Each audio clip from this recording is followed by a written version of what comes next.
The gas station sat on the corner of Highway 12 and nothing. Folks called it Miller's Stop, though nobody had seen old Mr. Miller in years. The pump still worked, the sign still buzzed when night fell, and the desert wind still whistled through the empty cans stacked by the wall. But what drew people's eyes wasn't the sign or the gas smell. It was her. Every evening, right when the sun began to bleed orange, a woman in a faded blue dress sat beside Pump 3. She never asked for help. She never spoke much. Just sat there with a small tin cup of coffee and her eyes fixed on the road. Some said her name was June. Others said Clara. Nobody knew for sure, but everyone knew the story or what they thought was the story. 10 years ago, a man had stopped there. He told her he'd be back by morning. He never returned. And so, she waited. Every single evening. The first night I ever saw her, I was just a boy trying to fill my daddy's old truck. She sat so still I thought she was a statue. Then the wind lifted her hair, and I swear I saw a tear roll down her cheek. Not loud, not broken, just quiet like a secret. I asked the attendant, "Why she's sitting there like that?" He spat, wiped his hands and said, "'Cause some promises don't die easy, boy. That one's waitin' on love or ghost. Nobody knows which." That night I couldn't sleep. Her face followed me. I kept wondering who the man was, what he said, and why she never left. By the time I was grown, I'd learned the rhythm of her silence. Every dusk she came. Every dawn she vanished. No car, no house nearby. She just appeared. Sometimes she hummed an old song. Something low and sorrowful, like river water running under a bridge. One evening I gathered the courage to speak to her. "Ma'am," I said, "you okay?" She smiled, faint as a dying candle. "He said he'd come back," she whispered. "So I'm waitin' where he left me." Her voice cracked like dry leaves. Then she turned back to the road. That was all. But something in her eyes, a mix of pain and faith, gripped me deep down. I knew then, whatever her story was, it wasn't done yet. Then came the storm. Lightning split the sky. Rain poured so hard the pumps looked like ghosts behind the curtain of water. I drove by and saw her, still there, soaked, clutching a small silver locket to her chest. I ran to her. "Come inside," I shouted. She shook her head. "He might come tonight. He always loved the rain." "Ma'am, it's been 10 years," I cried. Her lips trembled. Love don't keep time. Something about the way she said it, calm, certain, made my chest ache. I left her there, but the image of that drenched woman under the flickering light of Pump 3 burned into me forever. A week later, the sheriff stopped by my shop. "You been around that woman much?" he asked. I nodded. He sighed. "Her name's June Walker. The man she's waiting for? Caleb Brooks. He disappeared in a robbery 10 years back. They found his truck near the state line, burned. Dead." I asked. "Never found a body," the sheriff said. "But she swears he's alive. Says she hears his voice in her dreams." That night I drove to the station again. She was there, as always, staring down that empty road. "June," I said softly. "What if he's gone?" She didn't even blink. "Then I'll wait till heaven opens," she said. And the wind carried her words like a prayer too heavy to die. The days grew colder, but June never missed a night. Sometimes, truckers would stop to offer her food, coffee, or a blanket. She'd smile, say thank you, but never take her eyes off the road. Folks started calling her the Lady of Pump 3. Tourists came just to see her, some out of curiosity, others out of pity. But not everyone liked her being there. The gas station's new owner, a sharp man named Rick, didn't like the attention. He said it was bad for business. "People come to buy gas, not stare at ghosts," he said. One evening, he tried to chase her away. "Ma'am, you can't just sit here anymore," he said. "You're scaring customers."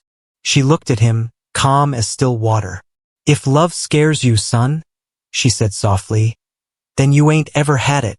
Rick stood frozen.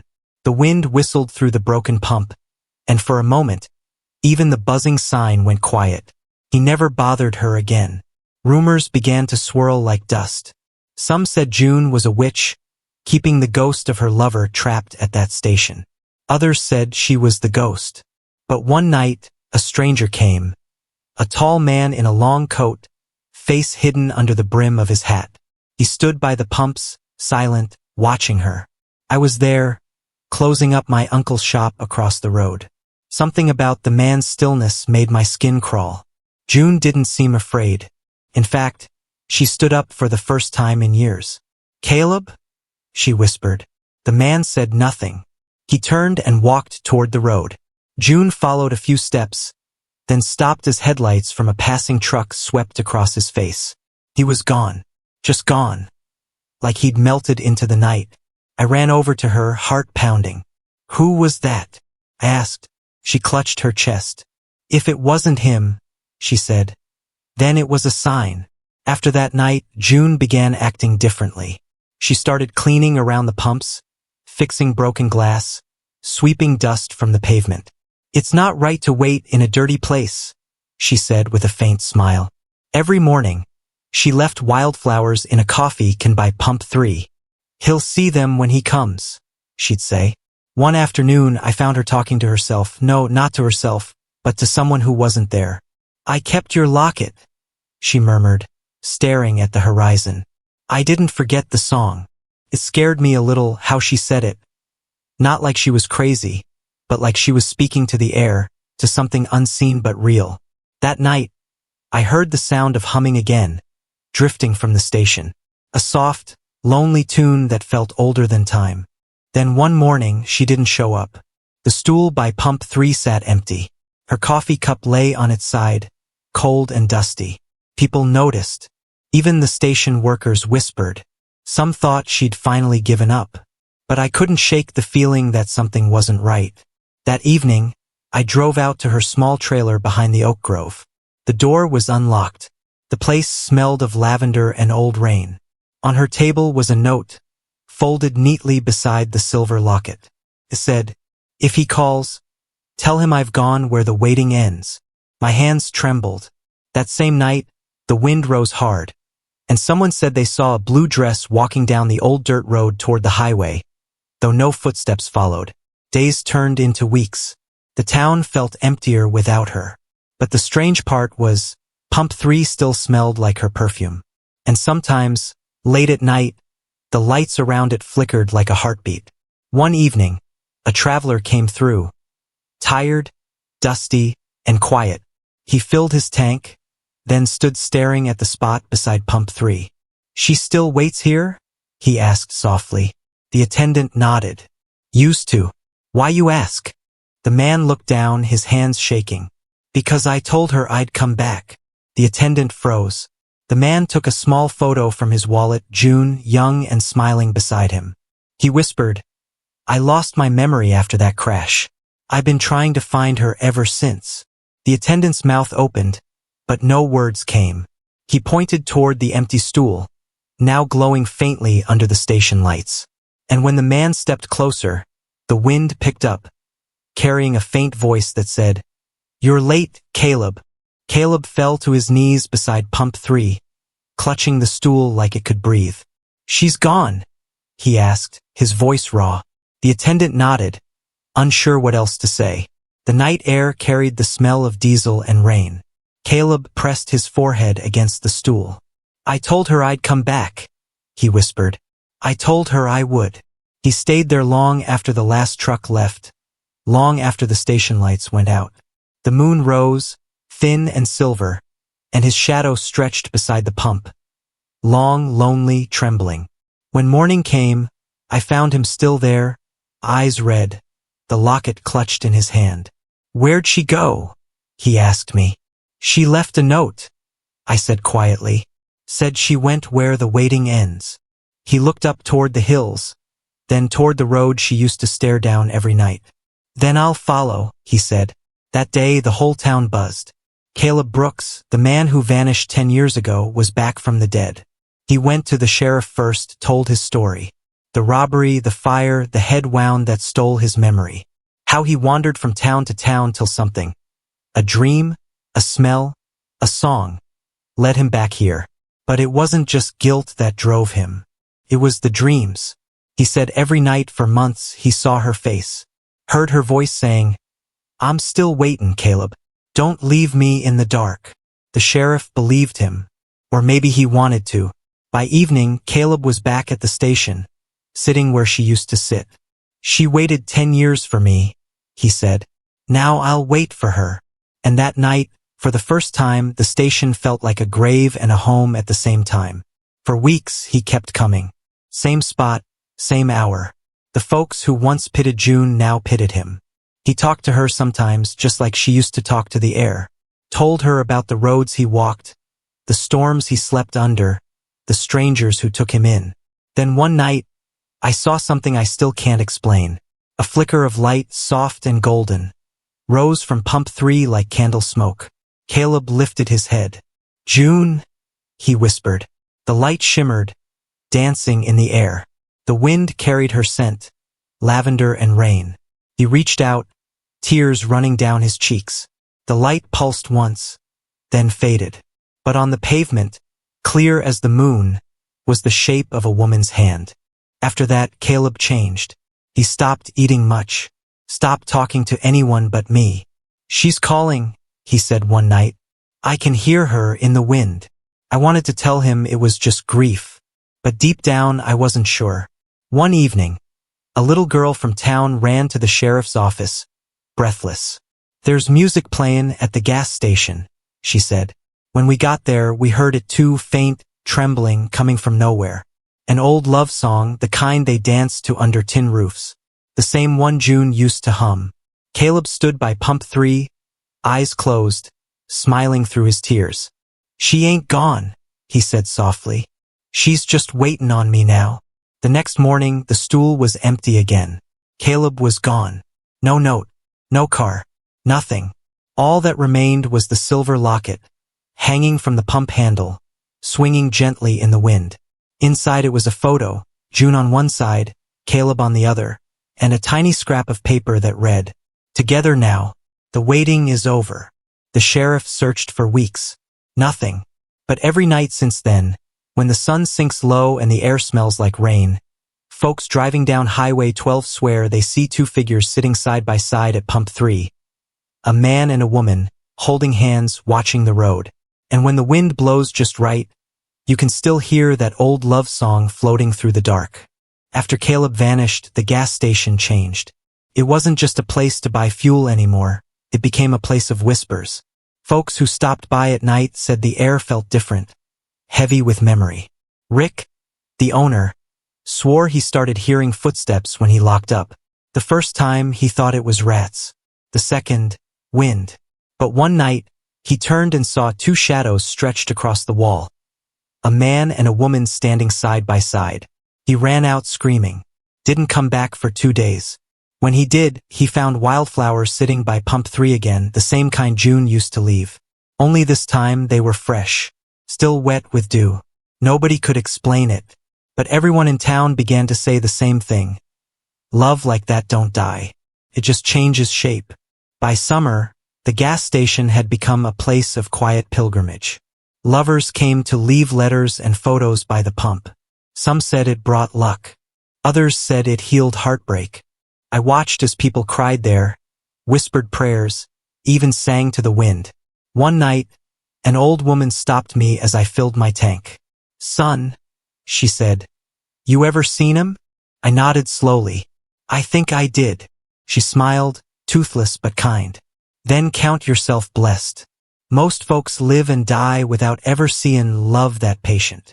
As she drove away, I looked at pump 3. The light above it flickered softly, almost like a nod. But not everyone believed. A preacher from the next town overcame to cleanse the place. Said the spirits there were unholy. He read from his Bible, poured oil on the ground, and shouted, "Be gone!" The wind howled, the pumps rattled, and every light went out at once. For a few seconds, the darkness was thick enough to touch. Then, a voice, gentle but clear, whispered through the night, "You can't cast out what was never cursed." The preacher dropped his Bible and fled. Next morning, the pages of that same Bible were found neatly arranged beside pump 3, pressed down by a single wildflower. The stories kept spreading. Some said June and Caleb were angels watching over travelers. Others said they were souls who couldn't rest because their love was unfinished. But something strange happened one autumn night. A young couple's car broke down near the gas station. They were arguing loud and bitter. The girl stormed out, crying. The boy followed, shouting. Then, suddenly, the station lights flickered to life, even though the power had been out for months. And in that golden glow, the girl said she saw them. A man and woman sitting by pump 3, holding hands, smiling. The girl froze. The boy stopped shouting. The air around them softened. The next day, they got engaged. They said the station changed something in their hearts. By then, the town had stopped fearing the place. People began calling it the waiting station. The sheriff even had a small wooden sign made, in memory of June Walker and Caleb Brooks. Love that waited beyond time. I visited often. Sat by the pump where I'd once seen her eyes glisten in the sunset. Sometimes I talked to her, told her about the town, about new babies, about how the desert flowers still bloomed in spring.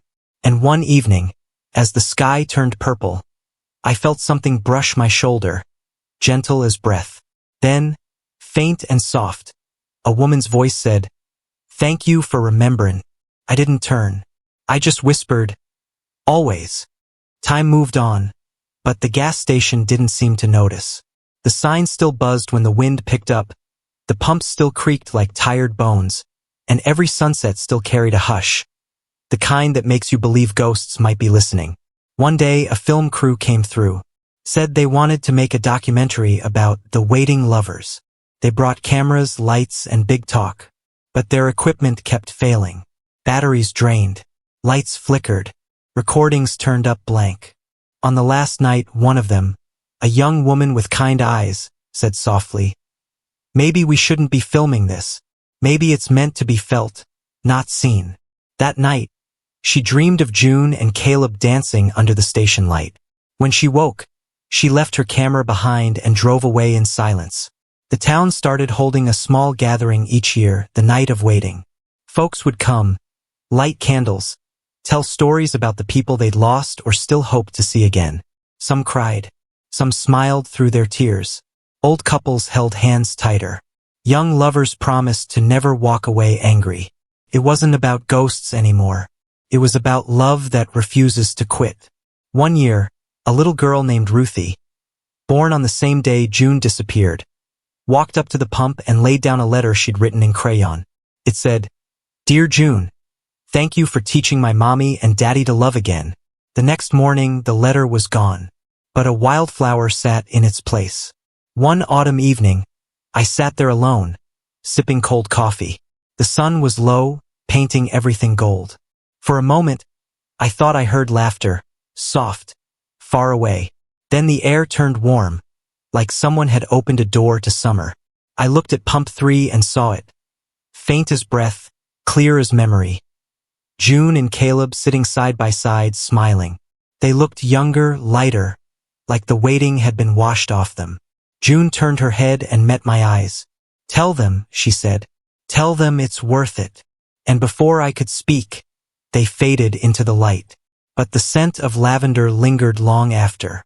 After that day, strange things began happening around town. A lost dog found its way home after weeks. A boy who hadn't spoken since his father died started singing again. Folks said blessings were coming from the waiting station. Even skeptics began to pause when they passed by, some out of respect, some out of wonder. Rick, the owner, finally shut down the pumps for good.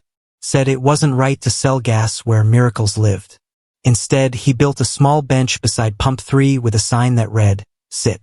Remember, wait for nothing, but believe in everything."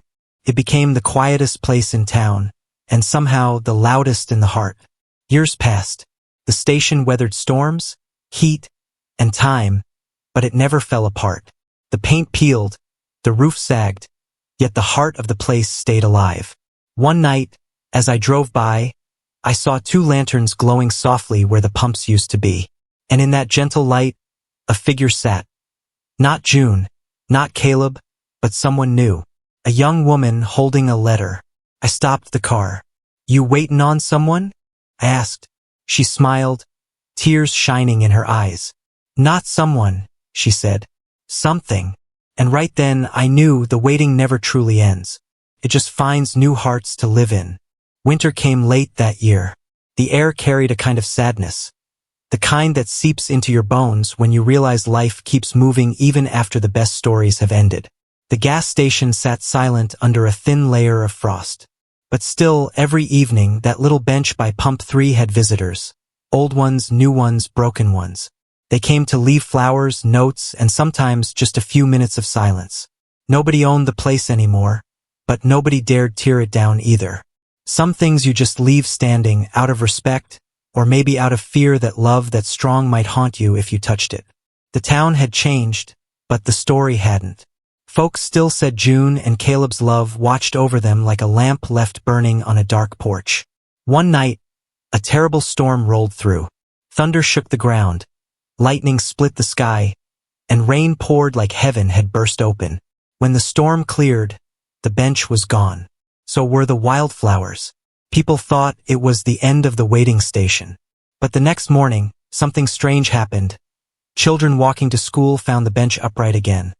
Not broken, not washed away, standing right where it used to be, dry as bone. And on it lay 2 small stones carved into the shape of hearts. Nobody could explain it, but everyone who touched those stones said they felt warmth, like a heartbeat. The years rolled on. I grew older. My hands trembled when I poured coffee, and my eyes weren't what they used to be, but I still drove out there sometimes, just to sit where it all began. One summer evening, as the sky turned pink, I saw a little girl standing by the bench. She looked no more than 8. She had June's quiet eyes and Caleb's curious smile. "Evenin', sweetheart," I said. "You waitin' on someone?" She nodded. "Mama says love comes back if you believe hard enough." "What's your name?" I asked. She smiled. "June." Then the wind picked up, soft and familiar, and when I blinked, she was gone. After that day, I knew the story would never really end. Love like that doesn't fade, it just moves through people like sunlight through lace curtains. Sometimes, late at night, I'd hear humming on the wind, that same old song June used to hum. The town started teaching children the tale, not as a ghost story, but as a lesson. That waiting isn't about standing still. It's about believing when there's no reason left to. People began leaving candles by the highway, a line of small lights stretching toward the horizon. They said it was for anyone still waiting for forgiveness, for peace, for love. And now, when travelers pass through that lonely stretch of Highway 12, they still slow down by the empty gas station. The pumps are rusted, the roof's half gone, and the air smells like rain and memory. But if you stop for just a moment, if you listen close enough, you can still hear them. 2 voices, soft laughter, the sound of hands touching after too long apart. Some say it's the wind. Some say it's the past refusing to die. But I like to think it's love, patient, stubborn, and shining through the dark like the last light of home. And if you ever find yourself driving that road, don't forget to look toward Pump 3. Because sometimes, when the moon's just right and the air feels warm, you might see them there, June and Caleb, together at last. And you'll understand what the whole town learned too late. That some people wait forever, and somehow, forever waits right back.